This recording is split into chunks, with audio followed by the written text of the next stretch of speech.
Welcome participants. I hope all of you are doing good and you are all keeping safe, and you have started advanced soil mechanics, finished 2 weeks, the third week is running. So the initial module that we started off with is introduction to continuum mechanics. So the context of this course, advanced soil mechanics, we have already discussed in the beginning.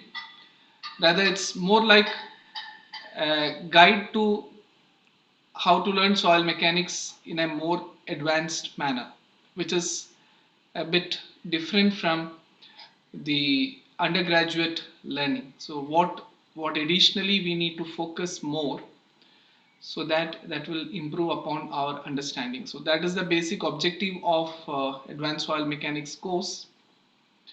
So 3 weeks, rather 2 weeks completed, third week, it's a bit early for you also to give sufficient feedback in a discussion forum like this. But I have been receiving some of the apprehensions or some doubts and kind of conceptual clearance in the discussion forum. I don't see that much of questions being raised for this particular session. Some of them have written, but not many. So the session is now open to all of you. Your concerns, your queries, if any, you may please address during this particular session, and we will have some fruitful discussion.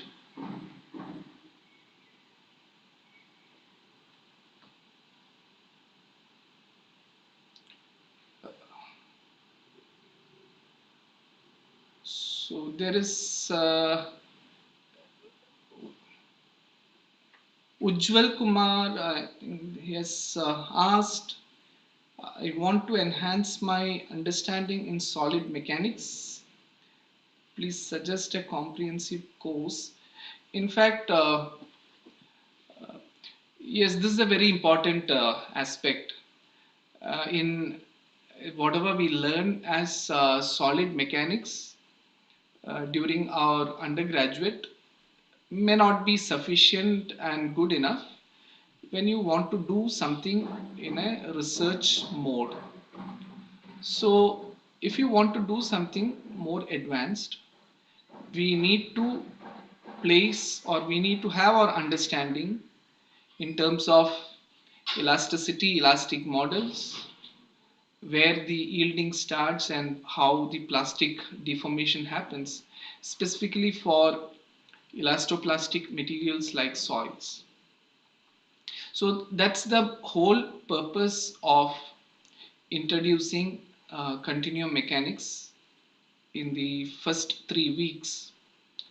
And you will see that further these concepts are not actually taken into for this particular course. The first 3 weeks we discuss the introduction to continuum mechanics, and we are done with. Further, it is core soil mechanics. But you will understand at the end of the course what probably is the way forward, and how the introduction to continuum mechanics becomes quite handy for taking your learning forward. And that's exactly what Ujjwal have asked, like how to go ahead and what is the in fact, I will not be in a position to suggest a comprehensive course on this. These are all in pieces. Like, it is very difficult to include all these concepts in one course. Maybe one has to do exclusively a course on elasticity, rather theory of elasticity, where you talk about all the elastic conditions and models. There are different types of models, and a glimpse of it we are discussing in terms of just introducing the model. Some of them are we are discussing in this particular module, the first module. But that's not at all enough. That's just the starting point. and one need to do an exclusive course on elasticity. Then it is very important to understand what is plasticity and yielding. That will form another component. And finally, we need to understand what are the various plastic models for handling various problems in geomechanics. None of these are covered in depth in this particular course. Again, I'm telling you, this course is more like a guide on how to do advanced learning.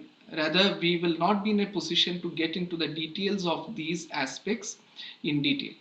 That depending upon our need, whether you are interested in research or whatever, depending upon your need, you need to do further learning. So there is no one comprehensive course. You have to learn it in different modules. So elasticity, yielding, and yield theory rather, and finally the plasticity aspects or plastic behavior of geomechanics during loading.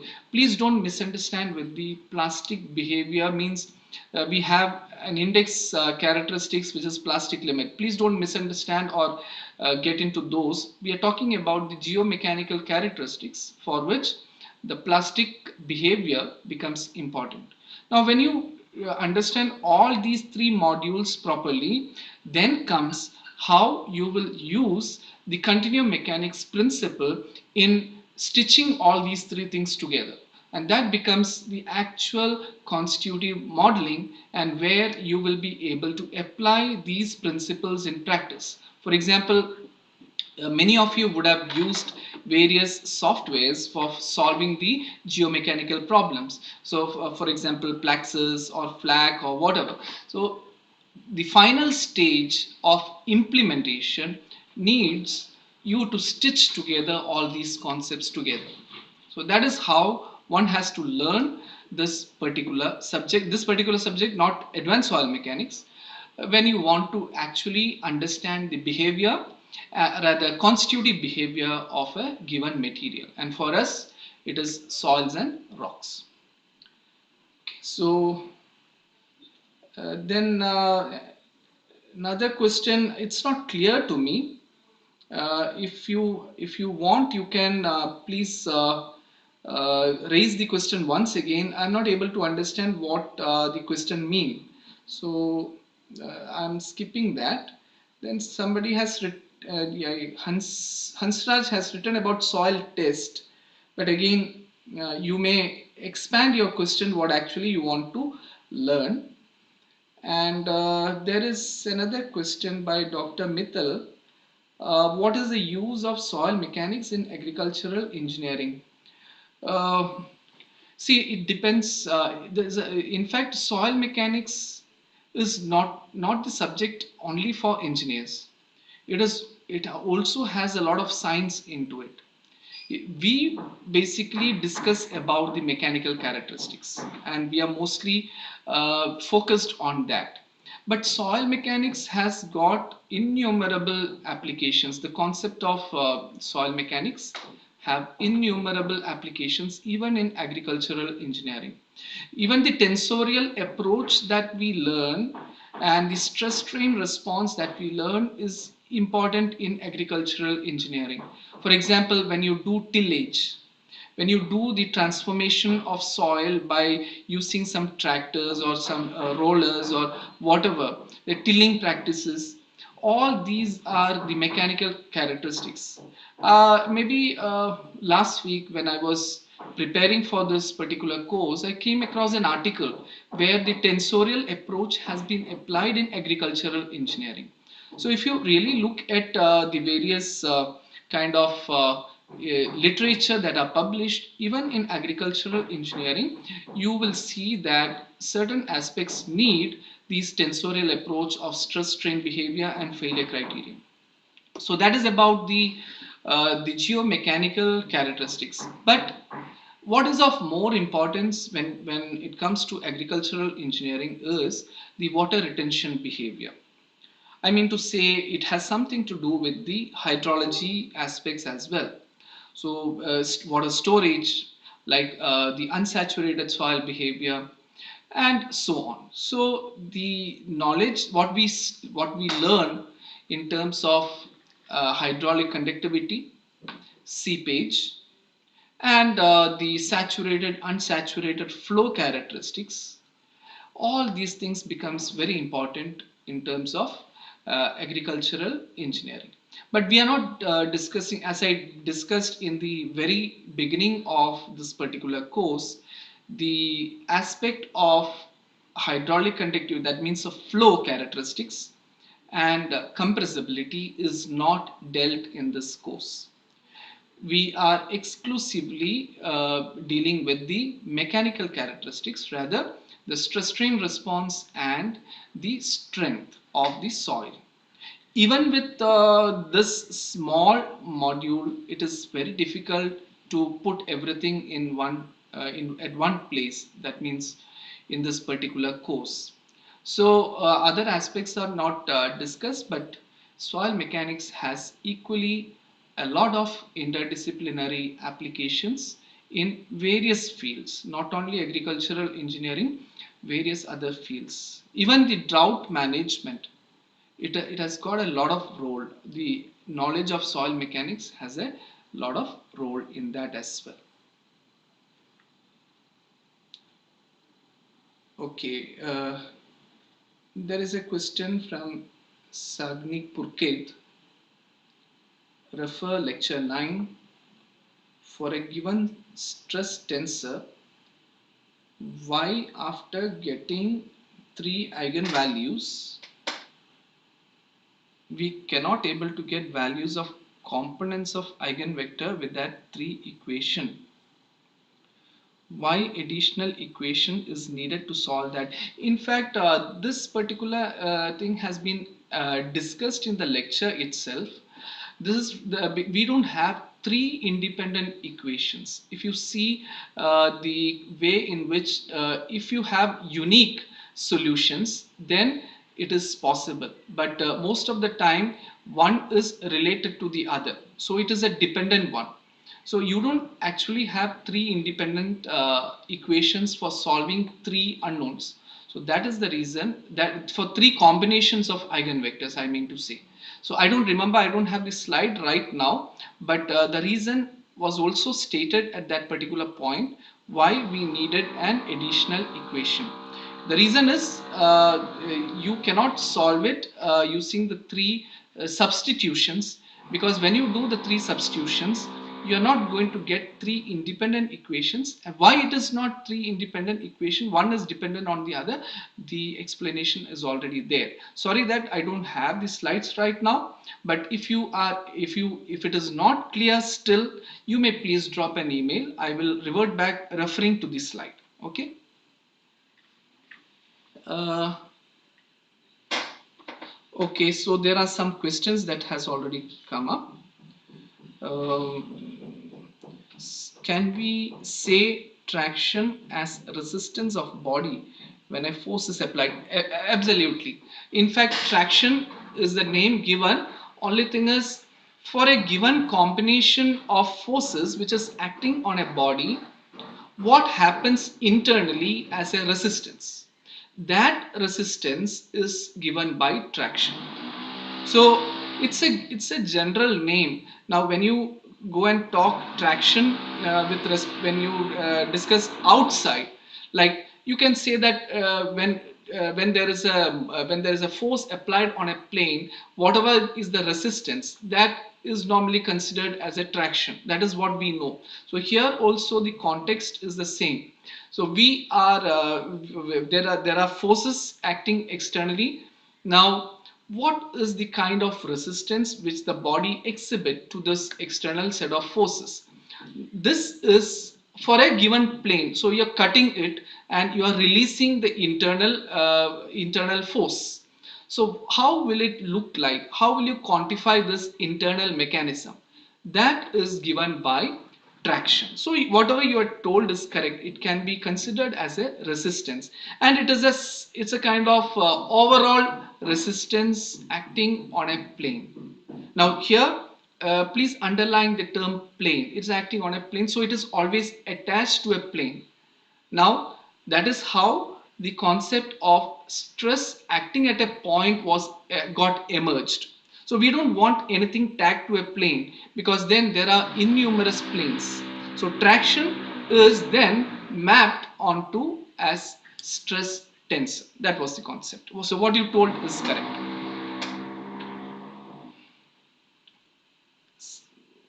So what is the use of soil mechanics in railway engineering? Uh, Soil mechanics and railway engineering, rather transportation engineering, or to be very specific, payment engineering, it's all one at the same. We are studying in different perspective wherever soil is involved. For example, in the case of railway engineering, you have to build embankments for placing the railway lines. We need to build or we need to strengthen certain stretches through which the railway line passes.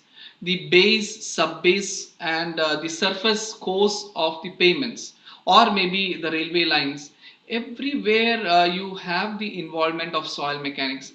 Only thing is, the our curriculum, we are in our normal UG curriculum, we are all learning this in different packages. Like you learn payment engineering, but payment engineering is a subset of, or maybe I will not say subset, payment engineering and soil mechanics, these are all very well connected.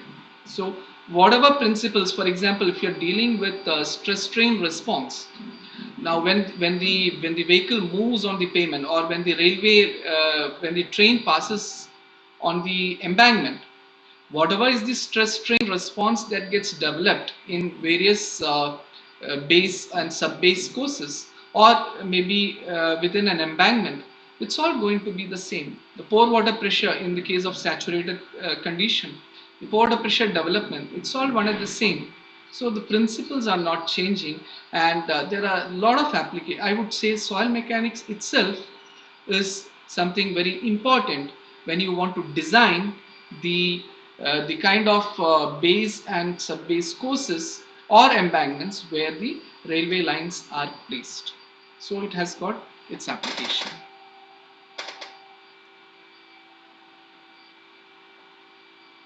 And there's a question: is our exam online? Yes, the exams will be online. Yes, it will be online, but I think you will have to give the exams in the designated centers. But exam will be online. It will be the similar to what you are doing for your assignments, because we don't have any subjective questions in assignments. Whatever you're doing, it's all either multiple choice or fill in the blanks, or numerical the straight away fill in the blanks answers. The format of the exam will also be the same.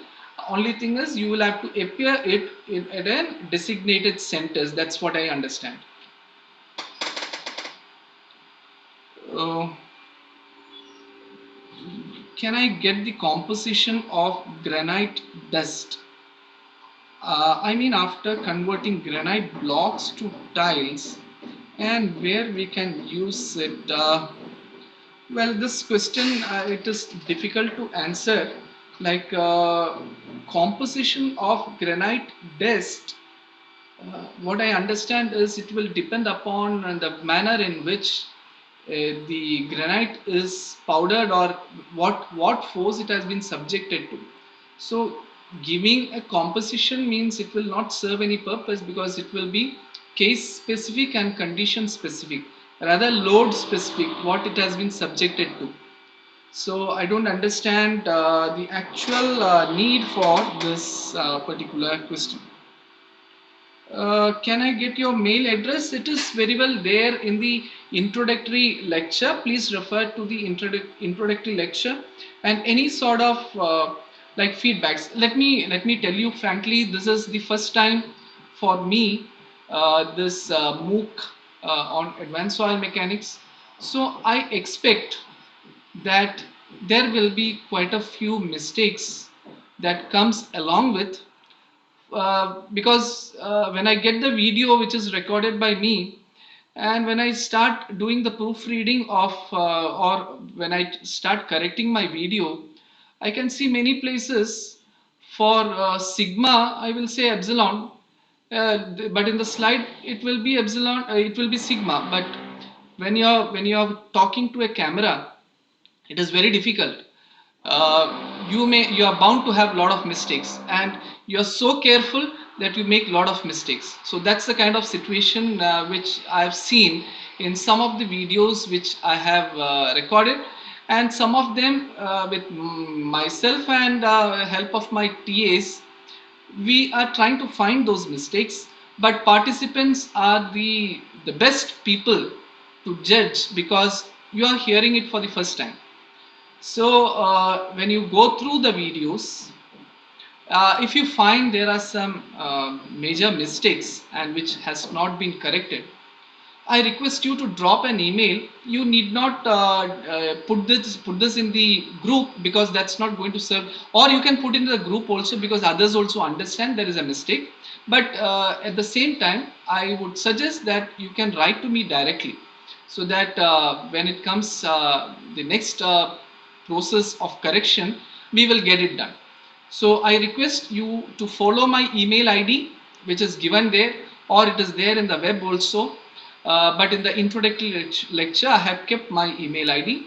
Please use that and communicate with me with any sort of kind of mistakes or feedbacks that you find in the course. So that's a request to all of you.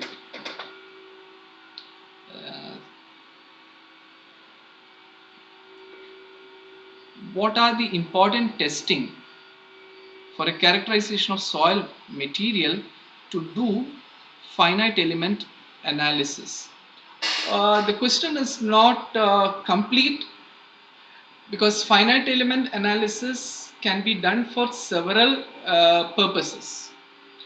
Now it can be for flow problem, it can be for consolidation characteristics or compressibility, it can be for analyzing the stability of a structure. So with respect to advanced soil mechanics, I presume that you are concerned with the mechanical characteristics. In fact, what we are doing in this particular course is to understand what we should be looking for in case you are going, if you want to do a finite element analysis. So first is identifying the material, be it a rock or be it a soil.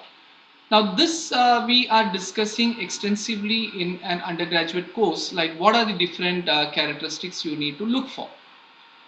Now once you understand this, what you should be doing with this, and that is exactly what we are trying to discuss in this course. You will see the progression of this advanced soil mechanics course from module 1 to module 4 is exactly this. Like you will understand, like you have an initial state of the soil from which it is loaded. So when the loading happens, what will be the first response of the soil? Not only for soil, for any material, the first response is elastic behavior. So to define that particular stretch of behavior, you need to know the elastic parameters. Now elastic parameters, depending upon whether it's an isotropic or anisotropic, it will depend upon how many parameters you need to determine.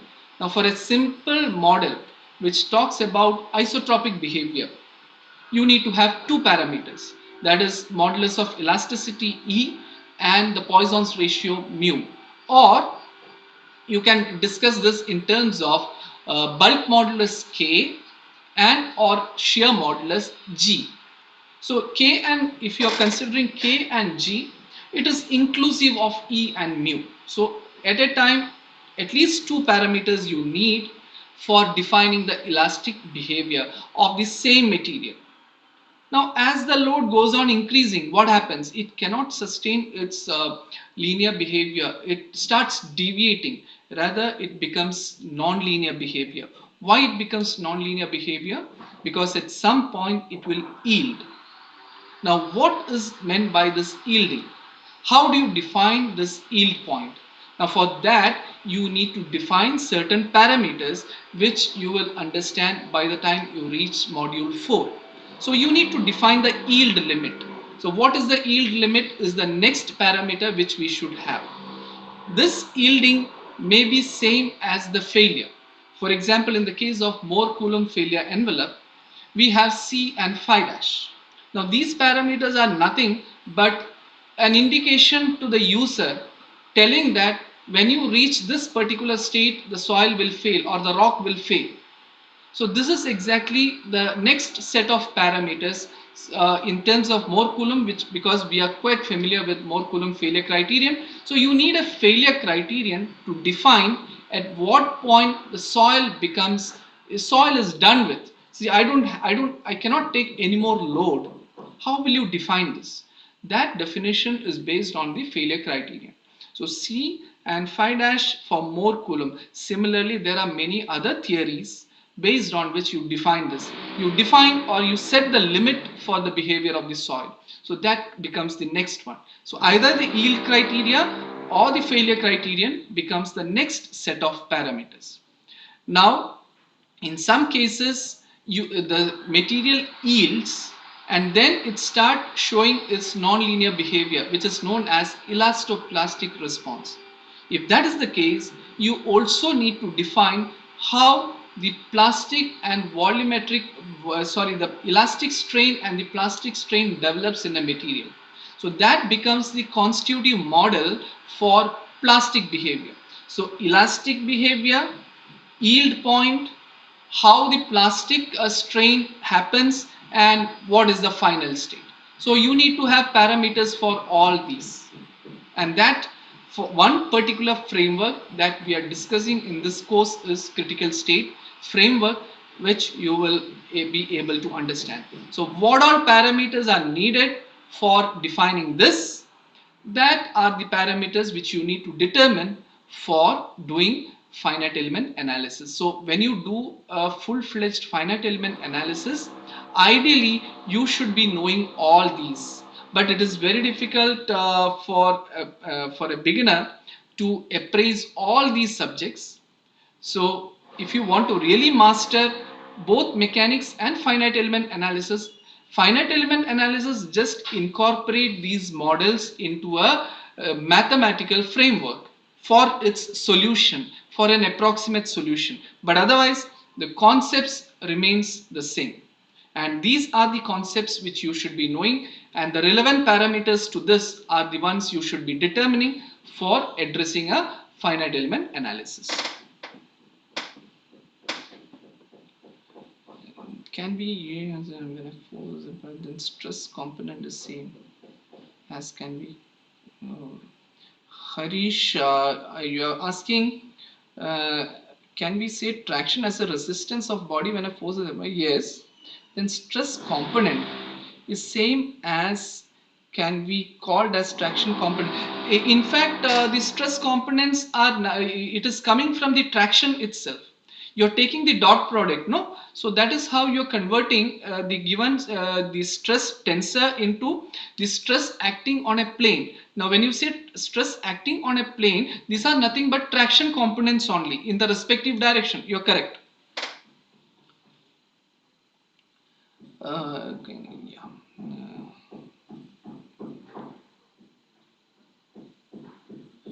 Hello Atharva, so it's your doubt. Can we say that the principal stresses sigma 1, sigma 2 directly dependent on the shape of the member or soil mass? Like for example, a triaxial sample which is cylindrical, sigma 2 is equal to sigma 3. In fact, you cannot say it is relevant to the shape. It is relevant to the condition. Why you are having sigma 2 equal to sigma 3 in a cylindrical sample is because it is an axisymmetric loading condition. And to maintain axisymmetric loading condition, you need to have the condition sigma 2 equal to sigma 3. Otherwise, it will not be maintaining the shape. Now, for the same cylindrical sample, you can apply sigma 2 not equal to sigma 3 as well, then it will be a distorted one. So it is no longer now an axisymmetric condition. So we should not say that the condition sigma 2 equal to sigma 3 is associated with the shape. Rather, it is associated with a specific condition. Shape is inclusive in that. Why? Because the cylindrical shape has to be maintained in axisymmetric loading. It has to be symmetrical about a central axis. So the condition is automatically taken care of as sigma 2 equal to sigma 3. Now, when it comes to plane strain condition, the condition changes. Or if it comes to plane stress condition, the condition changes. But there, you're not actually looking at the shape. You're looking at the particular condition. So, we should define how a stress acts depending upon what is the condition we are interested in.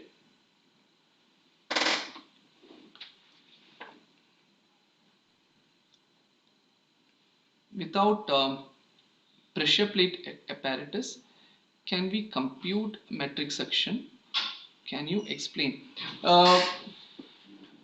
Pressure plate apparatus, if others are listening, this question does not have a direct bearing on this course, but then it is a very important question.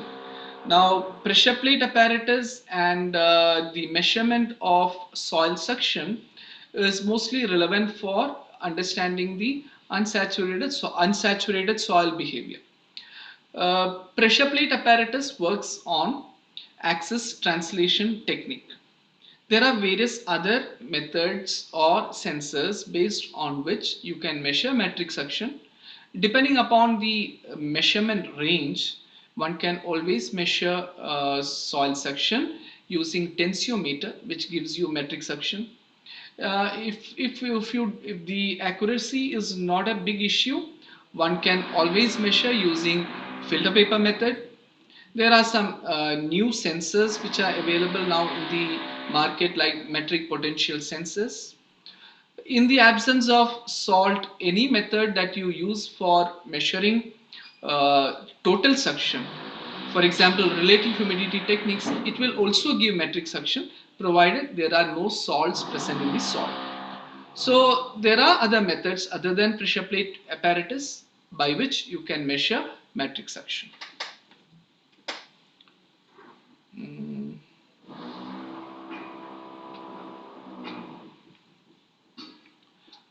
I think most of the questions are exhausted by now. So if you have any more questions and discussions, you may please. While doing simulation in a FEM software like Plaxis 3D, what is the role of constitutive relationship? In fact, whatever you are doing in let me read out the question first, because that's a very interesting question, and which is very relevant for how this course will move further. Not by me, I will be completing the course, and I will be whatever we are discussing, you, those who are interested, you need to take it forward. Now, forward means maybe it is relevant for your research work, or relevant for some specific modeling what we are doing. Now, with softwares, even if you don't know the basics, you can always give some input and get some output. Now, it's not mandatory that you will be knowing everything, but that's not the way. If you actually want to know what the finite element modeling or finite element softwares are doing, how the soil is getting modeled, then what Harish has asked has got a lot of relevance. His question is, while doing simulation in a FEM software like Plaxis 3D, what is the role of constitutive relationship? In fact, without constitutive relationship, one cannot do finite element analysis, and that is what I have explained just before for your one of the questions, wherein I told, when you have a soil, now you take it as any material. When a soil or any material is loaded, generally as an engineer, we should know up to what extent you can load that material. And that is what is the importance of design. So if you remember your undergraduate learning, there are two things one has to do. One is analysis and the other one is design.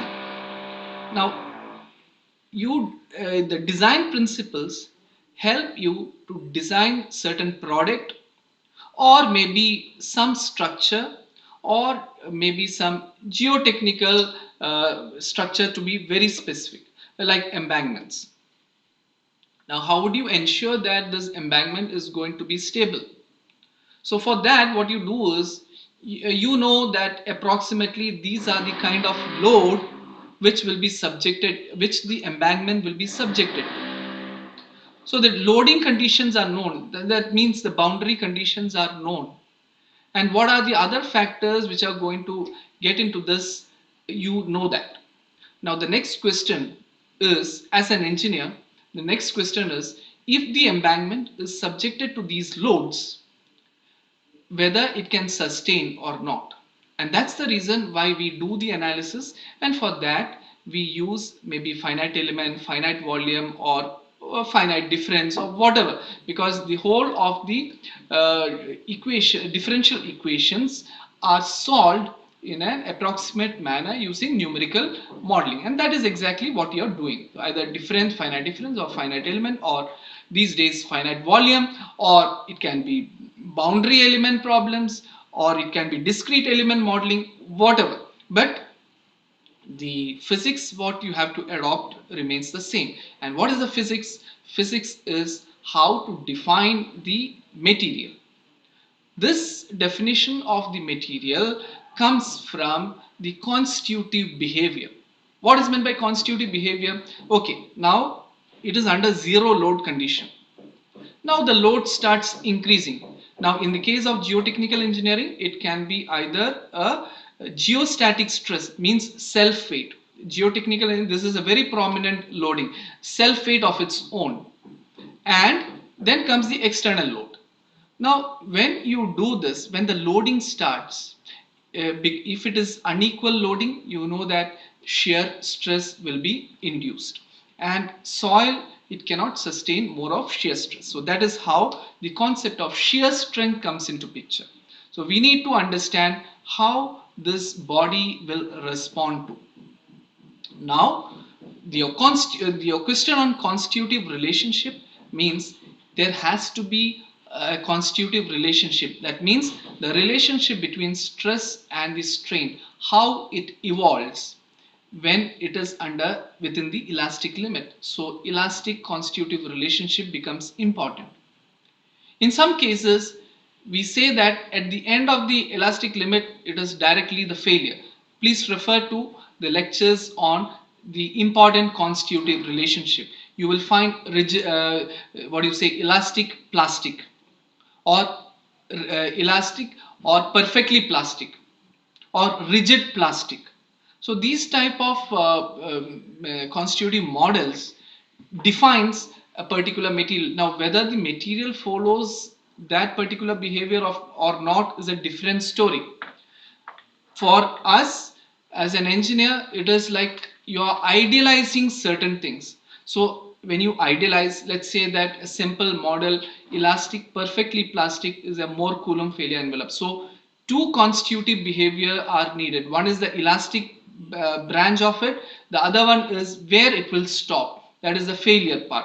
So the failure part is another constitutive relationship, and the elastic response is another. So combining these two will give you the complete analysis, and that is why you need to give the appropriate parameters when you do the finite element modeling. So when you input these parameters, what you're doing is you're inputting these parameters for the constitutive relationship, or based on the input parameters which the software is asking for, be it Plaxis 3D, what it is doing, it is computing the relevant parameters and using it for the design. So, for the analysis. So that is how it happens. I think that is what you have asked, what is the role of constitutive relationship. So without constitutive relationship, you cannot define how the body is going to respond. So for that, what we have done, we first discussed about the stress, which is the cause. Then we discussed about the effect, which is the strain. And then we have clubbed these two. This is constitutive relationship. That without that constitutive relationship, you cannot appraise or you cannot model the behavior of soil under loading.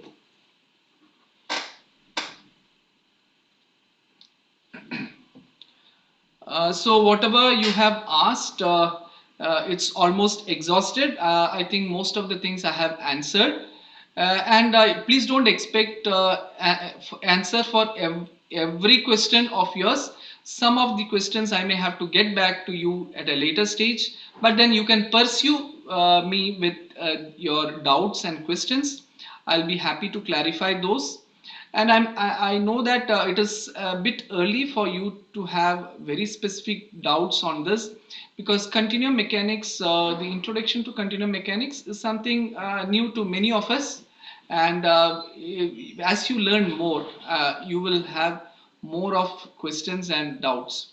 So maybe if you don't have any more questions, I think we can wind up the session. I'll just wait for 1 or 2 minutes. If you have any further doubts, please feel free to post it.